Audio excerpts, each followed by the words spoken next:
Momen mesra Lesti Kejora dan Rizky Bilar kembali ditunjukkan ke muka publik saat jumpa pers di Polres Metro Jakarta Selatan pada Selasa 18 Oktober malam. Keduanya saling cium tangan dan Bilar memeluk Lesti. Diketahui pihak kepolisian telah resmi menghentikan penyidikan terkait kasus KDRT Rizky Bilar terhadap Lesti Kejora. Lesti Kejora dan Rizky Bilar akhirnya berdamai setelah kasus KDRT. Dalam kesempatan jumpa pers ini, keduanya kembali seperti suami istri seutuhnya. Tampak mereka menampilkan momen mesra dan romantis di hadapan awak media. Lesti mencium tangan Bilar berkali-kali, kemudian Bilar juga mencium tangan Lesti. Senyum tersipu pun terlihat saat Bilar memeluk Lesti. Dalam pelukan itu, Bilar mencium kepala sang istri. Selanjutnya mereka bertatap mata sambil tersenyum. Sebagaimana informasi terkini, Kasat Reskrim Polres Metro Jakarta Selatan Kompol Irwandi menerangkan proses restoratif justice dalam perkara ini sudah selesai.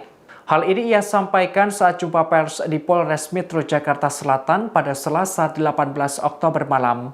Irwandi menuturkan proses perdamaian antara Lesti dan Bilar disaksikan Sekjen Majelis Ulama Indonesia atau MUI. Dikatakan syarat material formil yang diatur oleh Parpol sudah terpenuhi.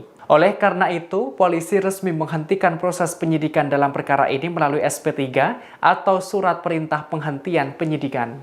Seperti kita ketahui bersama, kemarin kami telah melakukan update perkembangan perkara yang alhamdulillah pada malam hari ini kami selaku penyidik telah selesai melaksanakan rangkaian proses mekanisme restoratif justice yang kami ambil dalam menangani perkara yang dilaporkan oleh saudara Rizky.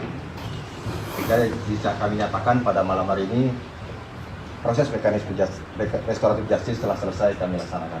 Mungkin seperti itu. Rangkaian-rangkaiannya kemarin kami telah melakukan pendampingan kepada saudari Rizky melalui P2TP2A. Dan pada malam hari ini kami bersama Sekjen MUI selaku tokoh agama yang beliau melihat proses perdamaiannya seperti apa, dan alhamdulillah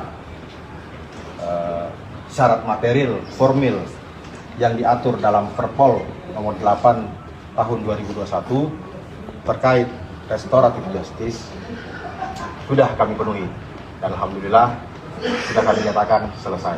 Terima kasih sudah nonton. Jangan lupa like, subscribe, dan share ya.